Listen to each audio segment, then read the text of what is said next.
Il se peut que vous vous soyez senti perdu, sans cap, priant sans jamais obtenir de réponse, croyant mais le cœur lourd. Peut-être aimez-vous Dieu, mais vivez-vous toujours dans la crainte du futur, préoccupé par l'argent, la santé, votre famille. Vous êtes-vous déjà interrogé sur la raison pour laquelle, même avec la foi, votre existence semble stagner? Pourtant, il existe une loi divine qui ne faillit jamais, et je ne l'ai réellement saisie que lorsque tout en moi a cessé d'exister. Il y a eu un instant où mon corps ne répondait plus. Ma respiration est devenue superficielle, mes forces se sont évanouies, et tout ce que nous appelons habituellement la vie a commencé à s'éloigner de moi comme un son s'estompant au loin. Il n'y a eu aucune panique. Au lieu de cela, une étrange clarté s'est manifestée. Le temps, qui nous propulse toujours en avant, s'est simplement arrêté. Et quand il s'est immobilisé, quelque chose en moi s'est éveillé. La sensation n'était pas celle de l'obscurité, mais d'une transition. Comme franchir une porte qui avait toujours été là, mais demeurée invisible. Le poids du corps fut laissé derrière. Et avec lui, les soucis qui nous écrasent chaque jour, les factures, les attentes, les peurs, les vieilles culpabilités, les prières récitées par habitude. Tout cela a perdu son sens en une seconde. Ce qui est resté, c'était la conscience, claire, nette, plus vivante que jamais. C'est alors que j'ai réalisé que je me tenais devant lui. Nulle annonce n'était nécessaire. Il n'y a pas eu d'introduction. La présence de Jésus ne s'explique pas. Elle s'impose d'elle-même, non par la force, mais par une autorité née d'un amour absolu. Un amour si pur qu'il a mis à nu tout ce que j'étais, sans accusation, sans condamnation. Je me suis vu tel que je suis vraiment quand personne ne regarde. J'ai vu mes intentions mitigées, ma foi sincère, mais aussi mes limites, mes automatismes spirituels, mes prières répétées sans un abandon total. Ses yeux ont transpercé tout masque religieux. Il n'y avait nulle part où se cacher derrière des titres, des œuvres ou un ministère. À cet endroit, peu importait ce que vous aviez bâti, seulement qui vous étiez devenu. Et cela pour moi fut plus percutant que toutes les paroles. Alors il a parlé, non pas par un son, ni dans une langue humaine. La communication fut directe, précise, impossible à mal interpréter. La vérité n'est pas passée par le mental, elle s'est ancrée dans l'esprit. Et alors qu'il commençait à me révéler les choses, j'ai compris que beaucoup de ce que j'appelais compréhension n'était qu'une familiarité superficielle. J'ai vu que nombreux sont ceux qui vivent une fatigue spirituelle, non pas parce que Dieu est distant, mais parce qu'il porte le fardeau d'essayer de tout maîtriser. Des personnes qui croient, mais vivent pourtant dans la tension, qui prient, mais demeurent agitées, qui travaillent assidûment, mais dorment mal. Combien se réveillent chaque jour avec le cœur lourd, se demandant s'il y aura assez d'argent, si leur santé tiendra, si le lendemain s'effondrera. En cet instant, il m'est apparu clairement que cette lassitude ne provient pas d'un manque de foi déclaré, mais d'un manque de véritable abandon. En sa présence, j'ai compris quelque chose que je n'avais jamais saisi avec une telle clarté. Le plus grand conflit de l'humanité n'est pas externe, il est interne. Ce n'est pas un manque d'opportunité, c'est un excès de contrôle. Ce n'est pas une absence de ressources, c'est une peur de perdre ce qui n'a jamais été vraiment entre nos mains. Lassant mon corps, sans l'urgence de l'horloge, j'ai réalisé comment nous passons nos vies à essayer d'assurer notre sécurité avec des choses fragiles. L'argent, le statut, l'approbation, des plans rigides. Et quand l'un de ces piliers vacille, l'âme panique. Mais devant lui, tout cela s'est avéré insignifiant. Non pas dénué d'importance, mais bien trop petit pour occuper le centre du cœur. C'est à ce moment précis que j'ai compris pourquoi tant de personnes vivent avec une foi chancelante. Elles croient en Dieu, mais se fient davantage à leur propre compréhension. Elles prient pour une direction, mais prennent des décisions dictées par la peur. Elles demandent la paix, mais nourrissent l'anxiété.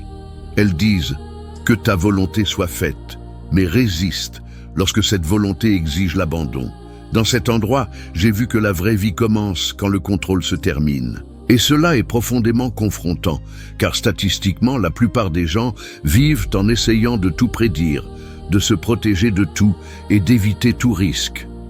Des études montrent qu'une grande partie de l'anxiété moderne provient de l'illusion d'un contrôle absolu. Mais là, devant Jésus, il est devenu évident que le repos ne vient pas d'une meilleure maîtrise, mais plutôt d'une confiance plus profonde. Sa présence ne m'a pas dit « fais plus ». Elle a dit « abandonne-toi davantage ». Et cet abandon n'est pas une faiblesse, c'est un alignement. C'est quand l'esprit prend la place que le mental a insisté à occuper seul pendant bien trop longtemps. Pendant que j'étais là, j'ai compris que beaucoup désirent les résultats de la foi, mais ne sont pas prêts à franchir cette porte intérieure. Ils veulent la paix sans l'abandon, la puissance sans la dépendance, les résultats sans la transformation. Mais cela ne fonctionne pas ainsi. Cela n'a jamais fonctionné. Quand j'ai commencé à sentir mon retour au corps, quelque chose en moi n'était plus pareil, car celui qui voit avec clarté ne peut plus vivre superficiellement. Celui qui expérimente une vraie présence ne se satisfait pas d'une routine religieuse. Celui qui comprend la source ne se contente plus de simples filets d'eau. En cet instant, avant même tout enseignement spécifique, une vérité était déjà établie en moi. Toute véritable transformation commence quand l'humanité cesse de lutter pour maintenir le contrôle et apprend à se reposer dans l'autorité de Dieu. Et sans cette fondation, toute pratique spirituelle devient pure forme, effort et lassitude. Avec cette fondation, même le silence devient puissant. Pendant longtemps, j'ai moi-même cru comprendre pleinement ce que signifiait parler en langue. Je priais, ressentais un soulagement, un réconfort, une édification intérieure. Et cela est bien réel. Mais devant Jésus, il m'est apparu clairement que j'avais réduit quelque chose d'éternel à une expérience confortable. Et c'est la plus grande tromperie qui s'est silencieusement répandue parmi nous. Beaucoup ont commencé à considérer les langues comme un signe externe de spiritualité. Quelque chose qui confirme un statut, une appartenance, une maturité religieuse. D'autres en sont venus à les voir simplement comme un moment émotionnel, une échappatoire pour apaiser une âme fatiguée. Et il y a encore ceux qui les utilisent comme un langage automatique, répété sans conscience, sans abandon, sans attente. Tout cela existe, et tout cela vide le but originel. Lors de cette rencontre, j'ai compris que le problème n'a jamais été de parler en langue. Le problème a toujours été le pourquoi et le comment nous les parlions. Quand quelque chose né de l'esprit est contrôlé par le mental, cela perd sa puissance. Quand quelque chose destiné à découler de l'abandon est utilisé comme un symbole, cela devient pesant.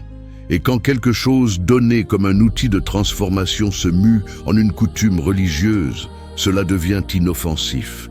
Jésus m'a montré que beaucoup parlent en langue, mais restent dominés par la peur de ne pas avoir assez d'argent, la peur de perdre leur stabilité, la peur du lendemain, la peur de commettre des erreurs, la peur de décevoir les autres.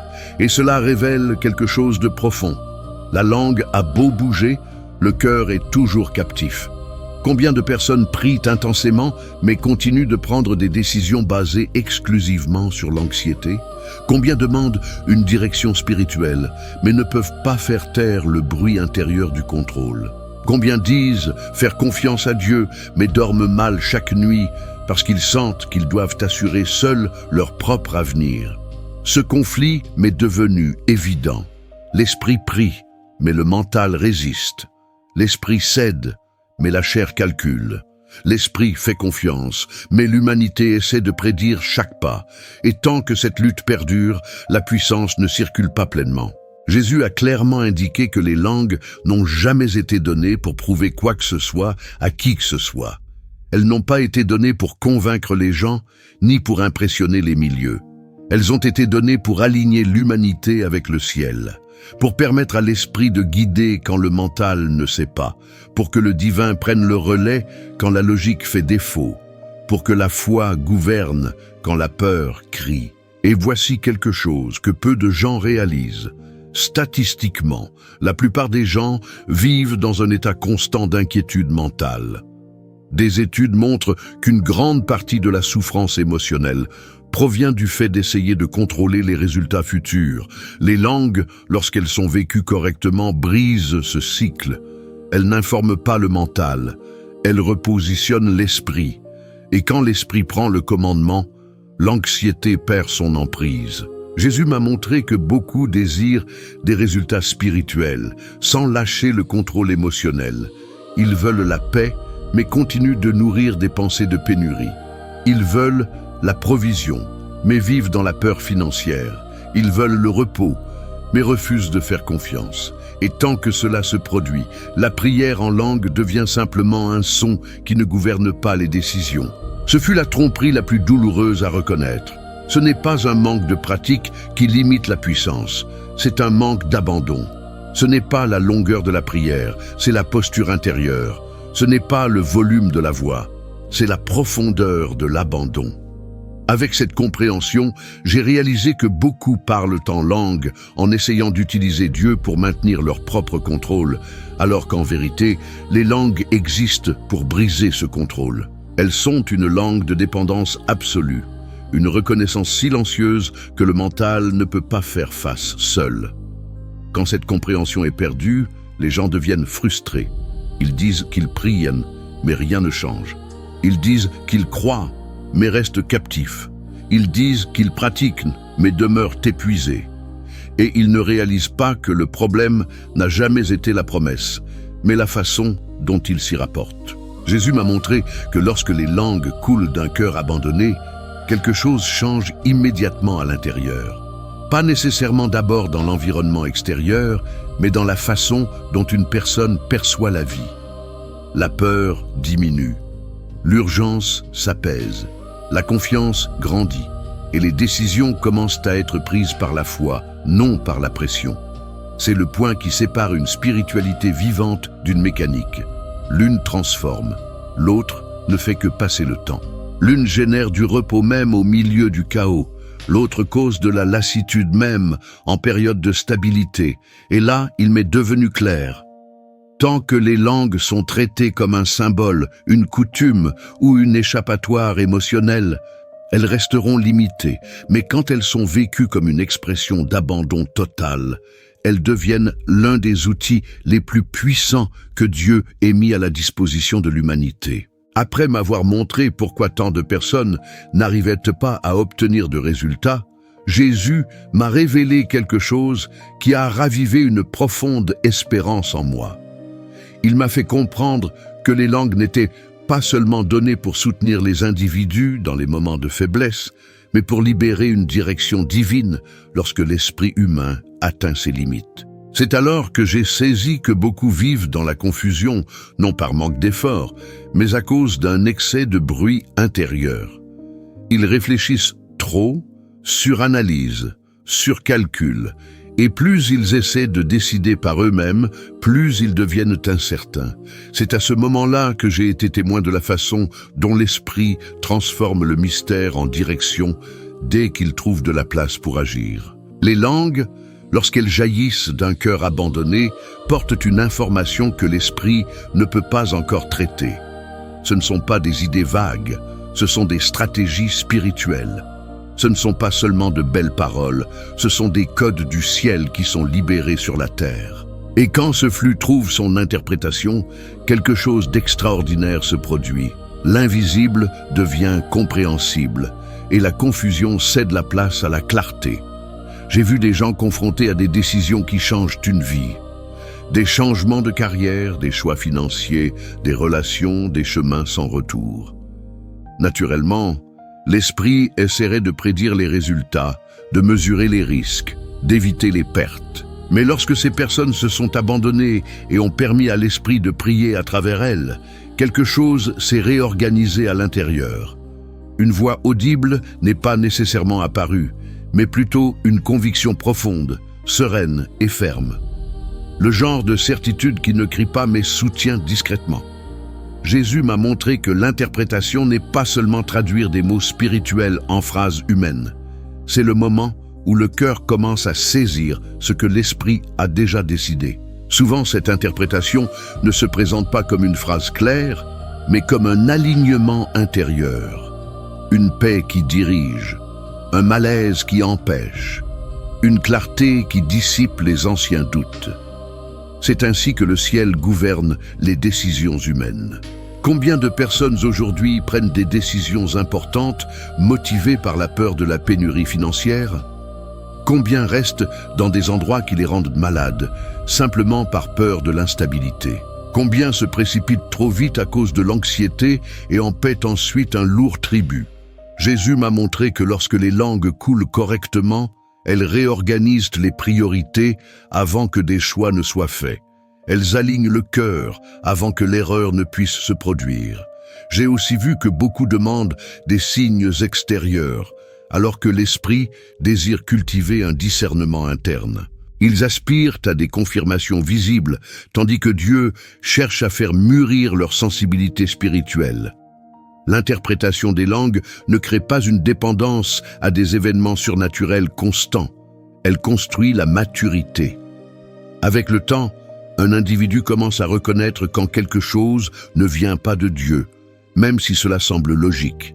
Ils commencent à percevoir quand une opportunité est une distraction déguisée.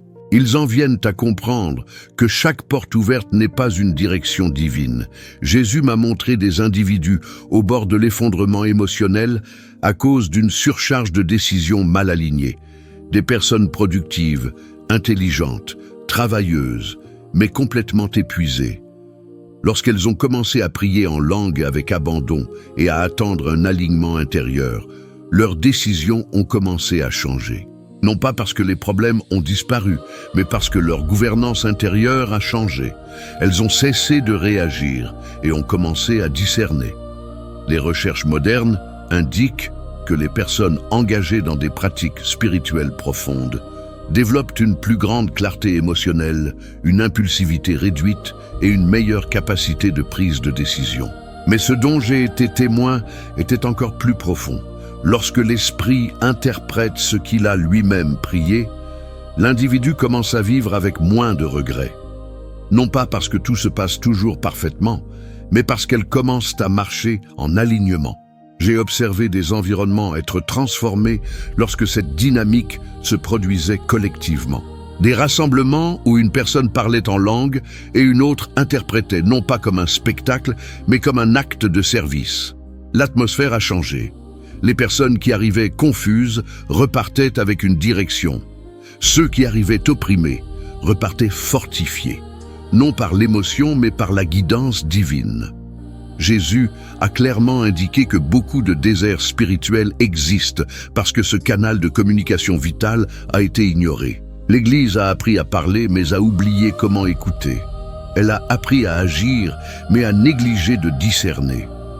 Et quand cela se produit, la force est perdue, même avec les meilleures intentions. Lorsque les langues sont suivies d'une interprétation, le ciel ne se contente pas de consoler, il instruit. Il ne fait pas que fortifier, il dirige. Il ne fait pas qu'inspirer, il gouverne. Et cela change tout dans la vie pratique. Les choix financiers se transforment, les relations se métamorphosent, les priorités se réorganisent, les chemins divergent. À ce moment-là, j'ai compris que vivre sans cette direction, c'est comme naviguer avec force, mais sans boussole. Il y a du mouvement, mais pas de certitude. Il y a de l'effort, mais pas de repos. Lorsque l'esprit prie et interprète, le cœur trouve sa véritable orientation. Et avec une véritable orientation, même les tempêtes perdent leur pouvoir de désorienter. C'est alors que j'ai réalisé, Dieu ne veut pas seulement que l'humanité parle au ciel, il veut que le ciel gouverne l'humanité. Et cette gouvernance commence lorsque le mystère se transforme en direction. Ce que Jésus m'a finalement montré n'était pas seulement une révélation, c'était un appel urgent. Il n'y avait aucune trace de condamnation, mais un sérieux qui imprégnait tout. C'était comme si le ciel lui-même déclarait que l'ère de la superficialité avait fait son temps, qu'il n'y aurait plus de place pour une spiritualité confortable, domestiquée, uniquement extérieure.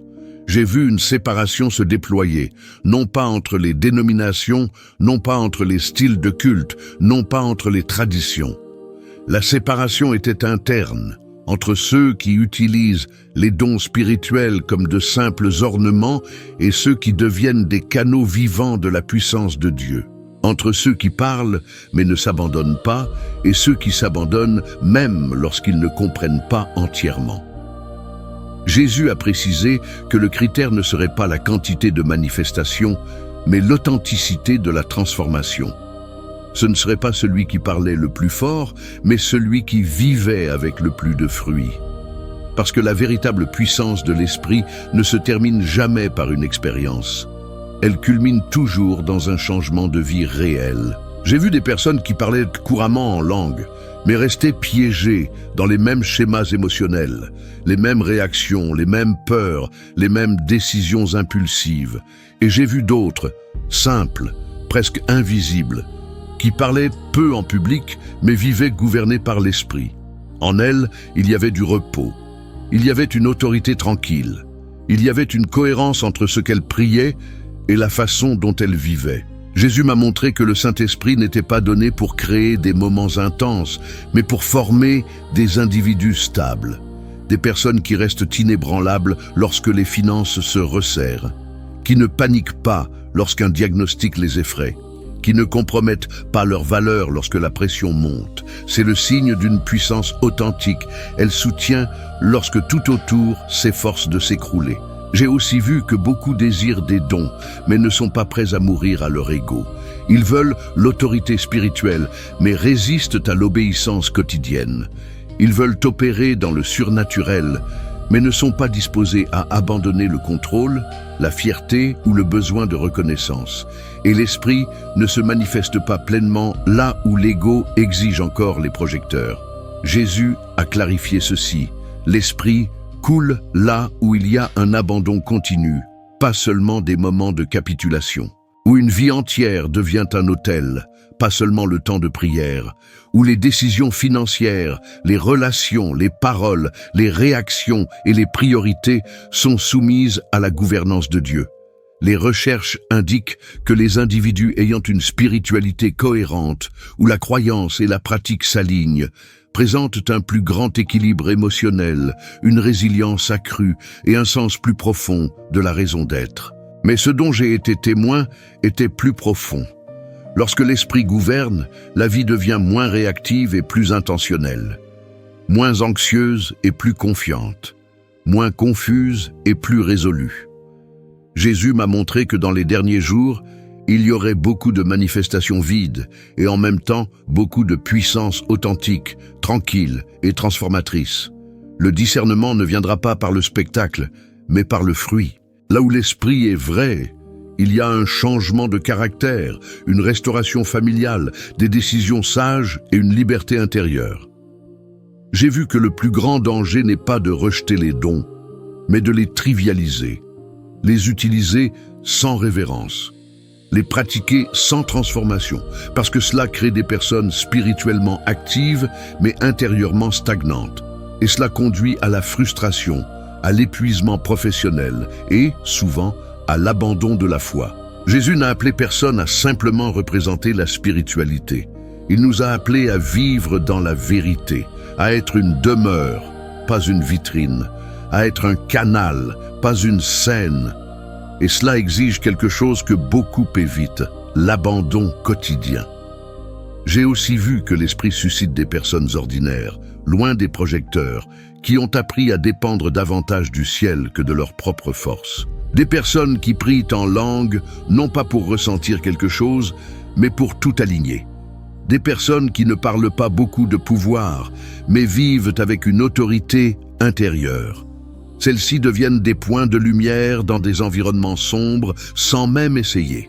Finalement, il est devenu clair que l'invitation de Jésus n'est pas pour une expérience isolée, mais pour un style de vie. Une vie où l'esprit gouverne les pensées, les émotions et les décisions. Où les langues ne sont pas un événement, mais une expression naturelle de dépendance. Où le pouvoir n'est pas recherché, mais une conséquence de l'abandon. Et là, j'ai compris quelque chose de définitif. L'esprit ne cherche pas des personnes parfaites, mais des personnes disponibles. Il ne cherche pas des performances spirituelles, mais des cœurs alignés. parce que lorsqu'il trouve cela, le ciel ne rencontre aucune résistance. Et lorsque le ciel coule sans résistance, la vie, inévitablement, commence à porter un fruit durable. La véritable puissance spirituelle ne naît pas de l'effort, elle naît de l'abandon. Il ne s'agit pas de parler davantage, de faire davantage ou de prouver quoi que ce soit à quelqu'un. Il s'agit de permettre à l'esprit de gouverner ce que vous pensez, ressentez et décidez chaque jour. Lorsque cela se produit, la foi cesse d'être une simple théorie pour commencer à façonner votre vie concrète, vos choix, votre paix, votre avenir. Si cette vidéo a touché votre cœur, ne partez pas en silence.